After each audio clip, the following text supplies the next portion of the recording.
Nampak tak? Okay? Maksudnya kalau kita buat loan, contoh saya buat loan 1,000 rupiah, mesin basuh untuk harga 1,000, saya buat loan juga, maksudnya saya tak ada 1,000 lah. Jadi saya terpaksa buat loan. Saya bukan, yang saya cakap ni bukan merendahkan siapa-siapa, yang ni saya punya pengalaman.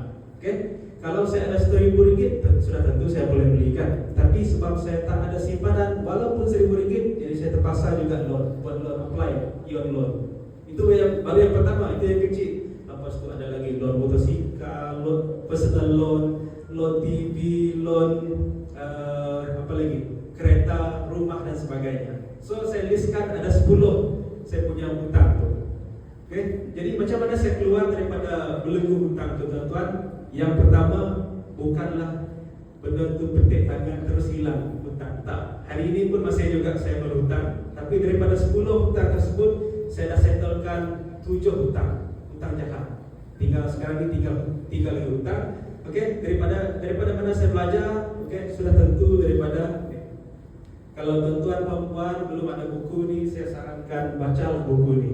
Okey, dalam buku ni ada tertulis macam mana kita boleh settlekan hutang.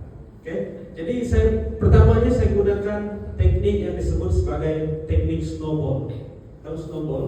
Bola salji. Okay. Pernah nampak tak di TV kan? Saya tahu mungkin kita tak pernah pergi tempat yang bersalji. Okay. Kalau kita tengok dekat salji, dekat tempat yang ada salji, bola salji tu diorang macam mana? Kempalkan sikit-sikit kan. Lepas tu diorang balikan dia daripada kecil, makin lama makin besar. Jadi saya gunakan kaedah snowball. Saya settlekan hutang saya daripada yang kecil tadi, yang mesin basuh tadi. Mesin basuh tu saya punya hutang RM65 sebulan, bayar dekat ion. Okay, jadi saya settlekan, saya gandakan RM65 tambah RM60, RM5 berapa? 130. Saya settlekan, bayar 130 untuk mesin basuh tersebut. Dan daripada 3 tahun saya loan mesin basuh, saya dapat settlekan setahun lebih pada ketika itu. Kemudian baru saya pergi ke loan motosikal. Saya bayar motosikal, bayar pakai lebihan tadi. Tadi kan saya sudah ada RM130, saya tambah pergi ke motosikal tersebut. Dan daripada saya bayar motosikal saya RM150, jadi bertambah RM150 tambah RM130, maka bertambah lagi lah saya punya lebihan untuk bayar saya punya motosikal. Dan saya ulang teknik yang sama, pergi ke hutang-hutang yang lain.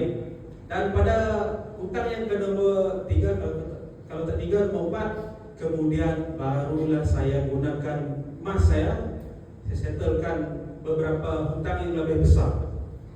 Yang itu kita sebut sebagai evidence kalau tak silap saya. So itu saya sarankan kita untuk baca ilmu-ilmu yang ada dalam buku Wang Mas dan juga buku Misi Bebas Hutang. Jadi sangat berkesan setakat ini, tuan-tuan. Selain saya settlekan hutang, saya juga kumpul emas lah.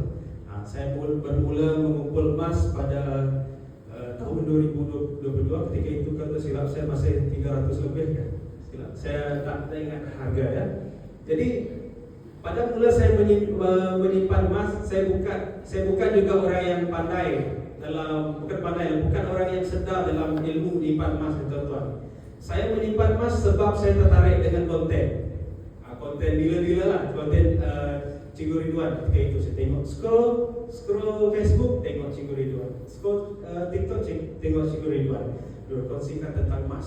Tapi ketika sebelum saya join Public Gold ni, saya ada satu masalah, ada satu macam mana kita sebut lah, kisah lama. Okay? Pada ketika itu, ketika saya masih bekerja di syarikat ladangan dulu, saya pernah beli emas, tapi bukan dengan Public Gold. Saya beli emas dengan kawan saya. Saya beli emas sebab nak sapa kawan. Saya beli cincin, harga ketika itu 1,000 lah, tapi saya lupa berapa gram dia. Saya beli tanpa sebarang ilmu. Saya beli sekadar nak beli saja. Saya beli cincin dengan harga RM1,000 dan tak lama kemudian, selang 2-3 bulan, saya berhenti kerja. Ada masalah sikit dekat company lama, saya berhenti kerja. dan tak ada sumber pendapatan tuan-tuan. Jadi bila tak ada sumber pendapatan, pasal jual cincin. Daripada harga RM1,000 tadi, saya jual cincin tu cuma RM500 sahaja. Dari situlah saya nampak, macam mana nak untung dengan jual emas ni? Saya beli RM1,000 tapi jual RM500. Dan ketika itu tuan-tuan, saya langsung tak ada ilmu simpanan emas. Saya tak tahu apa itu spread value, saya tak tahu apa itu kos upah. Sebab itulah saya rugi. Tak sampai setahun, tak sampai 2 tahun, saya dah jual dia. Jadi penting untuk kita tahu tentang ilmu basic tentang emas, tuan-tuan. Saya sangat bersyukurlah masuk dalam grup 5G dan juga Haji Hadiran ini, sebab sentiasa ada ilmu-ilmu yang baru, ilmu lama ke ilmu baru kan, memang sentiasa ada sharing. Dan saya sendiri tuan-tuan sangat hargai circle yang ada di sini, baik dealer ataupun penyimpan emas.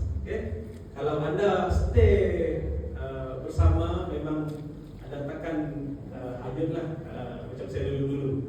Right? So kemudian baru saya join Publico, saya beli emas. Dan daripada saya seorang yang sangat boros dulu, tuan-tuan.